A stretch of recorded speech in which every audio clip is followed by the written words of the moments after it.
नहीं है। मैं समझता हूँ कि कर्नाटक के चुनाव का नतीजा भ्रष्टाचार के विरोध में है, महंगाई के विरोध में है और उसके साथ साथ जिस तरह के एंटी इनकम्बेंसी स्थानीय सरकार की रही है उसके विरोध में स्पष्ट। अजय जी, सवाल मेरा फिर भी वही है, जनता विकल्प ज्यादा नहीं बचे हैं, क्योंकि अगर हम क्षेत्रीय स्तर पर बात करें कि राज्य में से भ्रष्टाचार की तस्वीर सामने आई है, यूरोपा को कई मंत्रियों को अपनी कुर्सी तक गंवानी पड़ी है, कांग्रेस के आगे के अलावा कोई विकल्प नहीं था, क्योंकि कांग्रेस के केंद्र में क्या स्थिति है, देश में क्या स्थिति है, ये भी सब जानते हैं। बिल्कुल आप ठीक कह रही हैं। जो कर्नाटक का जनादेश है, मैं प्रारंभ से कह रहा हूं कि तीना फैक्टर से काफी इफेक्टेड है। There is no alternative. अगर जनता भाजपा से नाखुश थी तो उसके पास एक विकल्प नहीं था। जो रीजनल पार्टीज हैं, जो रीजनल छत्र थे, वो एक विकल्प वहां नहीं बन पाए और मजबूत एक नेशनलिस्ट को कांग्रेस वहां पे देखिए, कर्नाटक का चुनाव इस मायने में भी अभूतपूर्व है कि वहां पे दो क्षेत्रीय दल, जेडीएस और दूसरा आपका येदियुरप्पा की पार्टी और दो नेशनल पार्टियां भाजपा और कांग्रेस चुनाव मैदान में थी। जो रिजल्ट के नतीजे आ रहे हैं वो साफ ये ट्रेंड बता रहे हैं कि दलों का वर्चस्व और क्षेत्रीय छत्रप का वर्चस्व वो घट रहा है भारतीय राजनीति में और यह 2014 के लिए काफी मायने रखता है। जी, मेरे वरिष्ठ सहयोगी खास मेहमान लगातार हमारे साथ जुड़े हुए हैं। अजय जी, मेरा सवाल आपसे ये कि ठीक है, कांग्रेस की सरकार बनती है, गठबंधन की सरकार बनती है, किसी से उससे मदद भी लेनी पड़ती है, ठीक है, कांग्रेस एक तो साफ सुथरी छवि यहाँ पर दिखा पाएगी, क्योंकि केंद्र में जिस तरह की उसकी हालत है उस पर यकीन करना थोड़ा संदेह लगता है।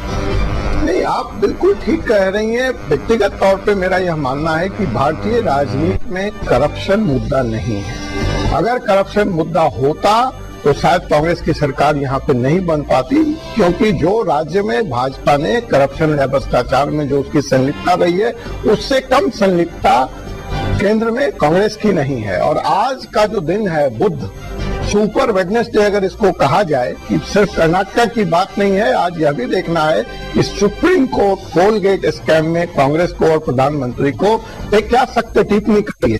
ये भी दो बड़ा महत्वपूर्ण मुद्दा है कि एक तरफ पब्लिक कोर्ट, दूसरी तरफ सुप्रीम कोर्ट, सीबीआई, कांग्रेस, सब सी चल रहा है। तो इसको मैं सी फैक्टर भी कहना चाहूंगा कि तुम्हारी कमीज ज्यादा सफेद या मेरे कमीज ज्यादा सफेद है। भ्रष्टाचार में दोनों पार्टियां बराबर लिप्त हैं, लेकिन जनता करे तो क्या करे।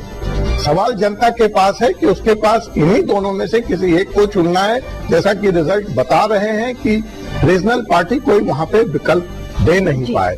और अगर कांग्रेस के जो नतीजे हैं उसमें एक बात और महत्वपूर्ण है कि ये राहुल गांधी के कांग्रेस वाइस प्रेसिडेंट बनने के बाद पहला चुनाव है जहां पे उन्होंने बहुत ही एग्रेसिव तरीके से, आक्रामक तरीके से पहले कॉन्फिडेंट विकेट पे वो थे, क्योंकि चुनावों में, अर्बन बॉडीज के चुनाव में कांग्रेस को अच्छी सफलता मिली थी। तो राहुल गांधी ने वहां ऐसी कैंपेन की है जिसका अब एक मोरल बूस्टर के तौर पर कांग्रेस इस्तेमाल करेगी अपने कार्यकर्ताओं को आने वाले चुनावी बैटल में तैयार होने के लिए। और जो मोदी जी का मैजिक था, यहाँ पे अभी बात महत्वपूर्ण है, जो मोदी जी को लेकर के भाजपा या खुद मोदी जी बहुत प्रधानमंत्री की दावेदारी पेश कर रहे थे, उन्होंने अपने को कर्नाटक से दूर रखा है। ठीक वैसा ही जैसे गुजरात से राहुल गांधी और सोनिया गांधी ने अपने को दूर रखा था। तो ये नतीजे कमोवेश उसी लाइन पे हैं जो एक्सपेक्टेड थे। और अब यह देखना महत्वपूर्ण होगा कि इसका भारतीय राजनीति पे क्या होता है। फिलहाल कांग्रेस को बड़ी राहत कर्नाटक से आ रही है। ये जो साउदर्न हिंट है वो शायद अब बारिश भी लेकर कांग्रेस को लेकर आए और वो 2014 में वोट में तब्दील होगा या नहीं, यह देखना दिलचस्प। जी बिल्कुल। और इसका हुआ कर्नाटक, रुझान आने शुरू हो चुके हैं और रुझान अब नतीजों में ही तब्दील होने वाले हैं। 8 बजे से मतगणना का काम चल रहा है और यहाँ पर बीजेपी काफी पीछे चली गई है। उम्मीद थी बीजेपी को कि 80 सीटों पे कम से कम वो कब्जा जमा लेगी, लेकिन नतीजे में तब्दील होंगे ये रुझान वो कुछ और ही बयां कर रहे हैं। जो तस्वीर है 106 पर कांग्रेस बता रही है और बीजेपी 40 सीटों पर सिमटती नजर आ रही है और यहाँ पर बीजेपी को भी पीछे छोड़ गई है, 48 सीटों पर पहुंच गई है। केजेपी, येदियुरप्पा की पार्टी, बीजेपी से अलग हुए येदियुरप्पा 7% के करीब अनुमान लगाया जा रहा था कि ये वोटिंग को इफेक्ट कर सकते हैं और उसी का ये नतीजा दिखाई दे रहा है कि 11 सीटों पर केजेपी ने अपना दबदबा बनाया है और अदर्स यहां पर 14 सीट्स के साथ है। खास मेहमान लगातार हमारे साथ जुड़े हुए हैं। अजय जी, मेरा सवाल आपसे ये कि इसे हम बीजेपी की हार माने या कांग्रेस की जीत? बीजेपी की निश्चित तौर पर यह हार है और ये ऐतिहासिक हार है कि सवाल एक राज्य को गंवाने का नहीं है।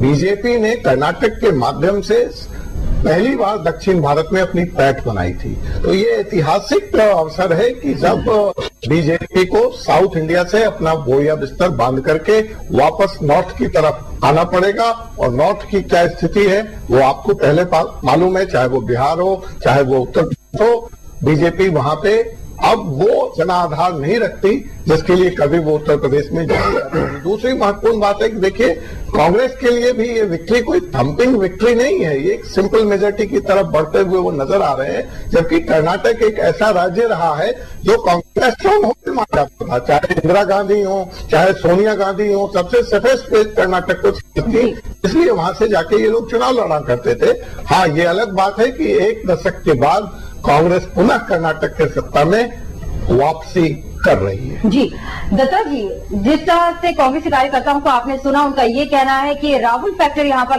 काम आया है। श्री राहुल गांधी जी यहाँ पर पहुंचे हुए थे, आदरणीय राहुल गांधी जी यहाँ पर पहुंचे हुए थे, उन्होंने जिस तरह से प्रचार किया है ये उसका असर है। बीजेपी जिस तरह से पीछे खिसकी है उसका असर कांग्रेस पे दिखाई दे रहा है या सच में राहुल का यहाँ पर असर हुआ है? मैं तो थोड़ा अचंभित और हैरान हो जाता हूँ कांग्रेस पार्टी की बयानों से। जब चुनाव हारते खाइए एक जगह तो आपको कहीं ना कहीं गिरना ही होगा। राजनीतिक गलियारों से प्रतिक्रियाएं भी आने लगी हैं। केंद्रीय मंत्री कपिल सिब्बल ने कहा है कि आम चुनाव में बीजेपी कर्नाटक की तरह तीसरे नंबर पर ही रहेगी। सरकार बनाने जा रहे हैं और जो स्थिति भाजपा की कर्नाटका में हो रही है वो तो जनता के सामने है। तो मुझे ऐसा लगता है कि केंद्र में जब चुनाव होंगे, जो स्थिति आज बीजेपी कर्नाटका में है कि नंबर 3 में है, केंद्र में भी वो नंबर 3 में ही रहेंगे।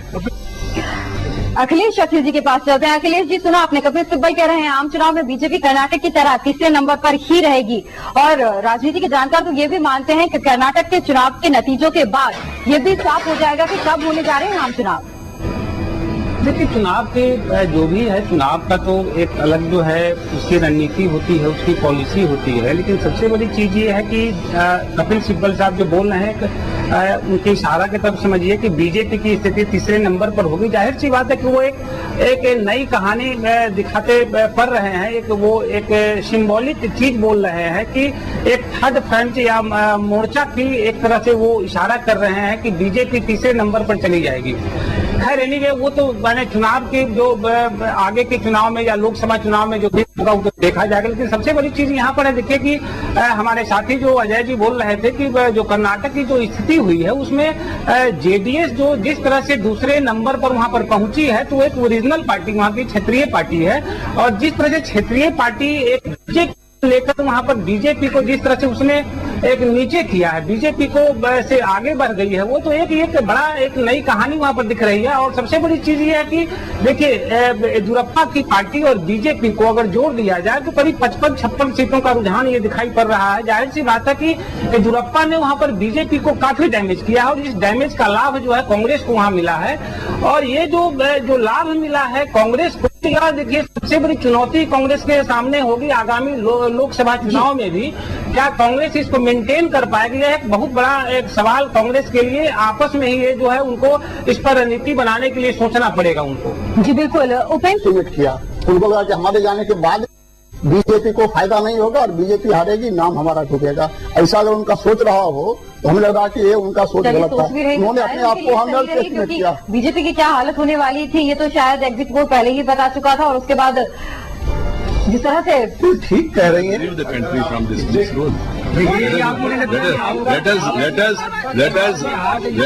let us wait for the final results.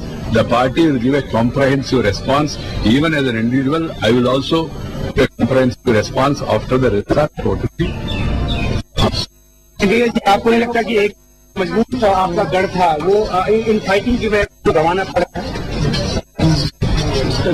आपने लगता है इन फाइटिंग एक बड़ी वजह रही? तो सुना आपने वेंकैया नायडू, हालांकि इस बात पर कुछ भी नहीं कह रहे हैं कि एकमात्र जो बीजेपी में कमल खिला था वो भी अब मुरझा गया है। हालांकि उनका ये कहना है कि मन जरूर किया जाएगा, कमी कहाँ पर रही है ये भी किया जाएगा, इस पर भी किया जाएगा। जी अजय जी, आपने बात पूरी कीजिए, आप बता रहे थे। नहीं, आप जो सवाल पूछ रही थी कि भाजपा के दृष्टिकोण से ये नतीजे, कर्नाटक के नतीजे क्या कहते हैं। देखिए, जो अगर एग्जिट पोल भी देखें तो उसमें यह हर जगह आया था कि कांग्रेस निसंदेह नंबर 1 पार्टी बनेगी और 110-112 सीटों का आकलन किया गया था, लेकिन भाजपा को भी 80 सीट दिए गए थे इन एग्जिट पोलों में, और वहां पर भाजपा का तीसरे नंबर पर आना अपने आप में एक बहुत बड़ा प्रश्न चिन्ह है कि यह सवाल हार का नहीं है। आप तीसरे नंबर पे पहुंच गए हैं, ये सवाल इसका है। जहां तक उपेंद्र जी बात कर रहे थे कि मोदी फैक्टर और मोदी का जादू, अगर मोदी जी ने अपने को दूर रखा कर्नाटक से, यह जानते हुए कि वह सक्षम है या यह जानते हुए कि वह सक्षम है, तो फिर एक सवाल उठता है मोदी जी के प्रधानमंत्री पद की दावेदारी पर। एलाइज उनको मानने को तैयार नहीं है और कर्नाटक से दूर रख करके मोदी ने कहीं न कहीं इस सवाल को एक बार फिर हवा में फेंक दिया है कि क्या गुजरात से बाहर नरेंद्र मोदी जी का जादू चलेगा। यह सवाल भाजपा को सोचना पड़ेगा, एलाइज उनके साथ नहीं है। कांग्रेस के लिए स्वाभाविक तौर पर ये नतीजे ऑक्सीजन का काम करेंगे। जो भ्रष्टाचार के मुद्दों पर चारों तरफ पर प्रताप झेल रही थी, अपने एलाइज से वो प्रहार झेल रही थी, और जैसा कि आपके संवाददाता कह भी रहे हैं कि एक और महत्वपूर्ण फैसला, पीपल्स कोर्ट का फैसला तो आ गया, सुप्रीम कोर्ट का फैसला कोलगेट पर, सीबीआई पर आना बाकी है, और कांग्रेस इस जीत के सहारे उन सवालों को ढकने का प्रयास करेगी, लेकिन जनता की पैनी नजर कांग्रेस के भ्रष्टाचार पे दो स्टैंड नहीं हो सकते कि कर्नाटक में तो आप दोषियों को सजा की मांग करें और केंद्र में आप उनको बचाते नजर आए। जी अखिल जी भी हमारे साथ हैं और खासनामा लगातार हमारे जुड़े हुए हैं। गृह मंत्री सुशील कुमार शिंदे से भी उनकी प्रतिक्रिया लेने की कोशिश की जा रही है, हालांकि उन्होंने अभी इस पर कुछ भी प्रतिक्रिया नहीं दी है।